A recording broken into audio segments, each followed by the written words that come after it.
Oi pessoal, tudo bom? Meu nome é Rosa Araújo, eu sou decoradora e eu quero convidar vocês para uma viagem na decoração. Eu trago uma proposta para a gente poder fazer umas análises de decoração, uma análise de fotos que eu achei interessante trazer para cá, para a gente discutir juntos, treinar o olhar, que eu acredito que isso vai ajudar vocês a ser cada vez mais independente para decorar sua casa. Porque hoje, com esse boom da internet, muita coisa bonita, obviamente, muitas ideias, e a gente fica muito preso a isso. Então, quando você pesquisa, o interessante é buscar referências, inspiração, só que não é assim que acontece, né? A gente fica cada vez mais dependente dessas fotos e cada vez mais inseguros para decorar, para poder fazer as nossas próprias criações. Então eu acredito que se a gente começar a exercitar com o olhar para a decoração, e aqui eu vou tentar ajudar vocês, isso é só uma forma, um ponto de vista meu, caso vocês tenham o seu, é muito bem-vindo que comente, que fala a opinião de vocês, porque é assim que a gente pode crescer juntos. Então eu espero que vocês gostem. Hoje é um tema muito interessante que eu trago para vocês. Eu vou sempre tentar fazer uma referência sobre casa e você, casa e personalidade. A casa é um espelho da gente. Então, como ela reflete o que nós somos e nem sempre nós sabemos quem nós somos, a casa ela traz dados para a gente poder se autoconhecer. E muito também acontece o inverso. Você vai se autoconhecendo e vai trazendo referências para casa. E isso é uma troca constante de energia. Quando uma casa está alinhada verdadeiramente com a sua personalidade, ela traz inúmeros benefícios para a gente. Que é aquela situação de você acordar animada, você acaba ficando estimulada para fazer qualquer movimento, né? Você evitar a paralisia, o desânimo. Então a casa ela traz desses benefícios, mas quando ela está alinhada com a nossa essência. É óbvio que achar a nossa essência não é lá uma coisa tão fácil assim, mas é um exercício. Então eu trago esse exercício do olhar para a nossa casa para a gente tentar agregar à nossa personalidade, ao nosso comportamento. Então a gente ficar ligado com detalhes, com coisas que a gente faz na casa e que tem a ver conosco. Por exemplo, uma pessoa que teme a perda, né? Ela é muito apegada e aí ela acumula muita coisa. Outras são as pessoas que são muito focadas no trabalho, não dá vazão para um entretenimento, para relaxar. A casa vai falando sobre você. Hoje o assunto é garimpo.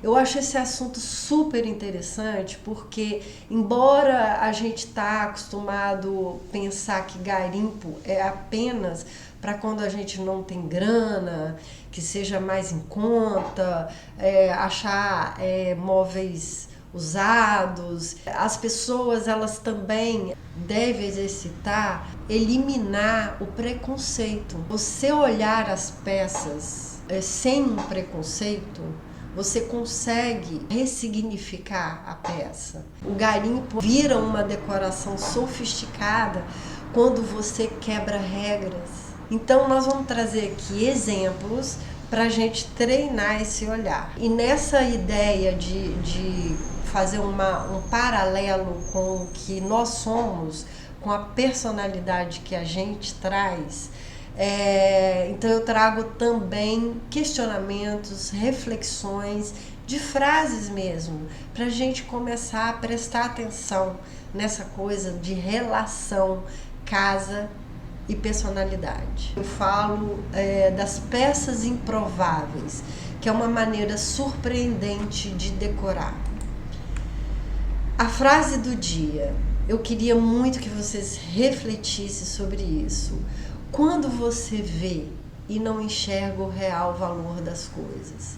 Então que isso sirva para decoração, mas que você possa trazer essa frase para você, para sua vida, para o seu dia a dia. Porque se a gente exercitar, a gente vai ver o quanto que a casa fala sobre nós mesmos, tá bom? Só fica aí uma reflexão e a gente lá no final volta com ela. E eu gostaria muito que vocês também participassem e colocassem a opinião de vocês. Então o que nós vamos aprender hoje? Aprender a garimpar, óbvio. Perceber o equilíbrio do método de comparação. Identificar a diferença entre o valor de uma peça isolada e uma peça inserida num ambiente. Analisar o móvel agregando valor dentro de um contexto, mesmo quando essa peça é considerada desvalorizada. É o verdadeiro garimpo. Tem pessoas que elas são mais auditivas, tem outras pessoas que elas são mais visuais. As pessoas mais visuais talvez tenham mais facilidade para isso. Mas isso assim, todos nós temos. É um exercício, tá bom? Então a ideia aqui é treinar esse exercício. Eu, como uma pessoa mais visual, gosto muito de estudar a questão do auditivo, buscar melhor essa coisa de ouvir mais, certo? Para entrar mesmo em equilíbrio. Então eu acredito que vocês que não são tão visuais, é bem interessante a aula para poder exercitar esse tipo de olhar. Na hora que a gente fala de garimpo, a gente sempre vai falar de compensação, porque é sempre o contraste que faz o equilíbrio. Uma peça desvalorizada que você analisa ela isoladamente, ela não tem valor. Mas se ela inserir num determinado ambiente, ela toma outro significado. Ela agrega o valor ali por causa dessa compensação. Muitas vezes o garimpo ou ele tá mais desgastado, mais velho, uma peça mais usada. O bonito é relativo. Uma coisa é a peça ser bonita isoladamente. Quando a peça está inserida em outro ambiente, ela pode tomar outro significado, né? Então serve tanto para uma peça nova quanto para uma peça de garimpo. Então eu trago aqui 3 situações, 3 peças que nós vamos a gente dá como móvel improvável, né? São móveis que a princípio a gente não daria tanta importância assim. Isso inserido em ambientes até mais sofisticado, a surpresa que traz ao ambiente. E é isso que faz com que o ambiente seja personalizado.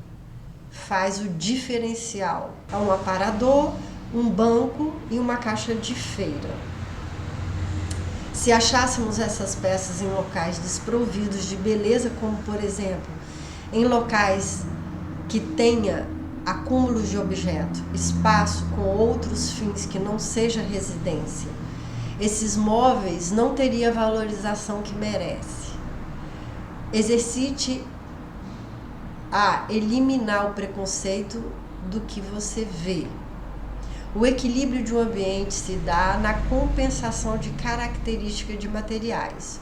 O novo tem que ter uma pitada de velho, desgastado, para que no contexto geral tenha uma perfeita harmonia.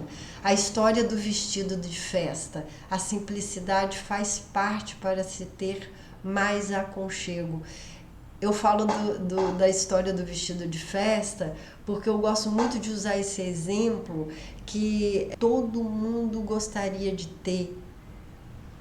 É um vestido muito atrativo, muito bonito, aos olhos de todo mundo, né? Da maioria, vamos dizer. Mas que se essa peça de vestimenta fosse para usar todo dia, toda hora, para você dormir, para você acordar, para você tomar café, para você deitar, relaxar, seria legal? Obviamente que não, né? A mesma coisa é a casa. Então tenha sempre esse olhar para sua casa, porque as peças elas têm que trazer esse equilíbrio. Nem tudo que é lindo, maravilhoso vai te servir, porque a gente precisa de aconchego, de uma certa simplicidade para que você se sinta acolhida num ambiente. Esse ambiente aqui, ele tem um quê sofisticado, ele é clean. Você vê que a claridade natural do ambiente faz com que ele seja leve. E essa leveza que traz equilíbrio faz uma diferença muito grande quando esse aparador entra nesse ambiente. Porque se você imaginasse, fosse um outro tipo de aparador, um aparador novo, um aparador convencional, digamos, cromado ou de vidro, o que traz nesse ambiente sem muita surpresa? Ele traz aquele ambiente assim, como se a gente não pudesse tocar, fosse arrumado demais, né? É isso que traz mais aconchego no ambiente. É essa surpresa no olhar por trazer um móvel que é improvável, tá bom? Analisando esse ambiente, sabemos o quanto sentimos aconchego nessa composição. Se pudéssemos substituir a peça do aparador por uma mais convencional, sendo nova, desenhada no cromado, vidro, madeira, a ideia de um lugar todo certinho demais pode trazer uma rigidez, uma sensação de não poder usar, de não poder bagunçar, de não tocar, de não sentir a vontade. Essa é a verdadeira sensação de aconchego. Sentir a vontade, sentir vontade de permanecer ali. O toque da simplicidade traz isso ao ambiente. Nesse ambiente aqui, é um cantinho, eu adoro falar de cantinho, porque de cantinho em cantinho você decora uma casa inteira. Onde começar, você começa por cantos, né? Porque os cantos são mais fáceis de você compor e são eles que vai trazendo um toque especial na casa. Esse canto, ele traz equilíbrio, porque também ele tem uma claridade natural, e isso junto com madeira maciça ou madeira rústica, essa composição que eu falo do contraste, da compensação, para trazer equilíbrio. E eu gosto de fazer sempre a análise de três composições que são fundamentais para você decorar. Nesse caso, eu tenho cadeira, a estante do fundo, a caixa de feira na frente. É uma tríade que forma um conjunto que entra em equilíbrio. São 3 peças fortes, porque o entorno compõe só os detalhes. Então, aqui, essa composição, a peça veio preencher um vazio para acompanhar o outro móvel, que é a cadeira. Sempre pensamos numa tríade para trazer um equilíbrio para o ambiente, principalmente em áreas menores que chamam de cantinhos. A rusticidade do móvel de fundo, com a estante de madeira bruta, talvez já traria o resultado de aconchego, porém temos uma maior liberdade para somar ao ambiente com mais uma peça, que é a caixa de feira, para completar os 3 móveis da tríade. A liberdade do fundo todo branco e uma claridade natural que traz o equilíbrio para essa montagem. Eu vou voltar aqui para a gente poder falar disso. É o seguinte: eu tenho uma liberdade maior porque esse fundo é muito claro, né? E aí eu uso uma rusticidade muito forte com essa estante, entendeu? Criando esse equilíbrio do claro demais, do clean, com o peso visual da estante. A cadeira na frente traz essa leveza junto com a caixa que entra no lado da direita. Então esse conjunto, que é a tríade que eu falo, ela forma uma consistência, uma harmonia nesse canto, entendeu? Agora a gente vai para esse cantinho aqui. Esse cantinho, ele é bem sofisticado.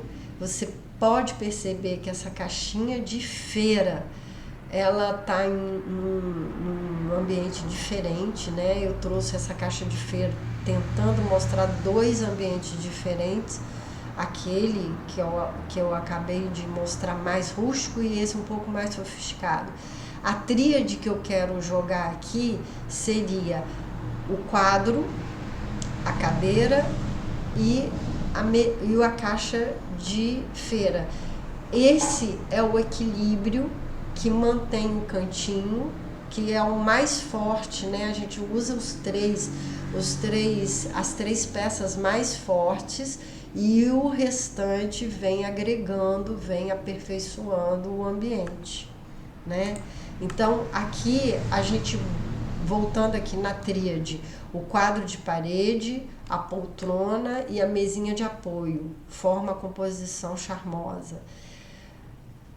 Não teríamos surpresa nenhuma se tivéssemos uma mesinha de canto tradicional. O fato do improvável traz a quebra do fator tudo perfeito, tudo novo. Então, voltando aqui, se tivesse uma mesinha aqui tradicional, ficaria feio? Óbvio que não. Mas daqui a gente tem a surpresa. É essa surpresa que traz a personalidade do ambiente, né? A pessoa, talvez aqui, ela tem que trazer uma coragem maior de ser ela mesma. Claro, se gosta disso, né? Isso aí é a partir do momento que gosta e que usa, porque tem essa segurança de colocar, ou seja, não tem um preconceito e coloca como um fator surpresa. E é fantástico isso, porque é isso que vai trazendo a personalidade para o ambiente. Para dar o charme dessa composição foi somar o simples ao usado, algo que trouxesse um maior valor para o ambiente, um toque de sofisticação. O abajur com materiais mais leves que equilibrou e deu a harmonia desejada. Ou seja, quando eu falo de compensação, o simples demais da caixa, ela só traz um maior valor a essa peça por causa do sofisticado do abajur, que agregou valor ao conjunto. É essa compensação que a gente fala. Sempre uma coisa bacana com uma mais simples, para entrar em equilíbrio, entendeu? E aí eu trago aqui mais um ambiente com aquele banco, que aqui mais uma vez eu trago uma situação surpreendente, uma pessoa que chega aqui, um ambiente super moderno. Esses quadros têm uma conotação moderna da maneira de dispor dos próprios quadros, né? E que se tivesse uma mesa aí tradicional, o que teria de diferente? Seria uma coisa muito convencional. Então ali fala muito da pessoa. E ali, aqui eu quero botar no texto, depois eu volto para a foto, o posicionamento desse banco no centro da sala, com a função de mesa de apoio, traz a simplicidade e a criatividade para o ambiente, saindo do convencional, mostrando a personalidade de um morador. Essa é a marcante característica dessa composição. Para dar o acabamento decorativo, o uso da almofada de tom amadeirado trouxe o link na conexão da peça do banco, no contexto geral, criando uma unidade harmônica, lembrando que o arranjo floral no canto trouxe o toque final para o tão esperado aconchego. Voltando aqui, essa almofada amarronzada, ela traz a tríade que eu sempre falo, porque quando a gente olha para um ambiente muito clean como esse, o olhar ele pesa mais onde traz um peso visual, que é o banco, é a almofada que tem a tonalidade do banco e o arranjo floral. É essa tríade que forma a harmonia do ambiente, certo? Então aqui eu trago o mesmo banco numa conotação mais tradicional, ou seja, se você visse esse banco em qualquer canto, seria mais fácil visualizar ele nesse uso, né? Numa coisa mais rústica, mais simples, num jardim, numa varanda, não numa sala. Mas eu quis mostrar os dois lados para que a gente pudesse ter nesse tipo de comparação. Para uma varanda, canto de jardim, a peça faz outra cena, do rústico para o rústico. Talvez aqui seja um local mais provável e mais fácil de se imaginar a peça, mas trazer para essa explanação e entender através do contraste a ampla funcionalidade que a peça possa trazer. Basta eliminar preconceitos e fazer o que se quer e deseja. Deixe a sua criatividade fluir sem julgamentos. Quando buscamos substituir peças do convencional para o inesperado, temos que avaliar a função dela e se perguntar: uma peça serve para quê? Resposta: apoio. Então é preciso de algo plano. Aqui sua mente precisa viajar. Desde uma caixa de feira a uma pilha de livros, você terá uma área plana para te trazer apoio. Não julgue e se jogue para essa experiência e se surpreenda. Aqui eu quis só explicar um pouco mais como que funciona a minha mente quando eu preciso de determinadas peças que eu não tenho. Digamos que você não tenha como comprar, você precisa de uma mesa. É exemplo, tá? O caso da mesa. Então, você parte para pensar como que é a mesa. A mesa precisa, a função da mesa é o quê? É apoiar alguma coisa, então ela precisa de ser plana. Então, a partir desse raciocínio, você começa a viajar na sua mente, nos dados de memória que você tem, porque às vezes você tem essa peça escondida em algum canto da casa, entende? Que possa substituir. Por isso que eu falo, é plano. Então aí sua mente pode viajar e aí você pode achar desde uma caixa de feira até uma pilha de livros que vai funcionar como apoio. Então é daí que traz a substituição de peças. É bem interessante fazer esse tipo de exercício, tá bom? Perceber a analogia entre decoração e você. A decoração como um recurso para o autoconhecimento. À medida que você arruma sua casa, você descobre mais sobre você mesmo. O que você está vendo e não enxergando como real valor em si mesmo. Exercite o improvável. Troque algo convencional em sua casa por algo nada a ver. Veja sua reação e descubra se foi libertador ou te incomoda muito. Faça esse exercício. Você entendeu? É só para exercitar a criatividade. Exercite o improvável. Esse exercício é super legal, porque é aí que você vai começar a treinar, a se libertar. Você vai ousar. Pega algo tradicional da sua casa e troca por algo que você possa exercitar na sua mente, que possa servir como algo parecido, e às vezes vai dar super certo. E se libertando dessa rigidez e também desse olhar, tá? Para quebrar regras, tá bom? Eu gostaria que vocês colocassem o ponto de vista de cada ambiente e a gente pudesse trocar ideias aqui, tá bom? E a gente vai trazer outro post com outros temas, um pouco mais de ideia, mas a gente vai questionar o porquê de cada coisa, entendeu? Eu espero que vocês gostem. Até o próximo post. Um beijo!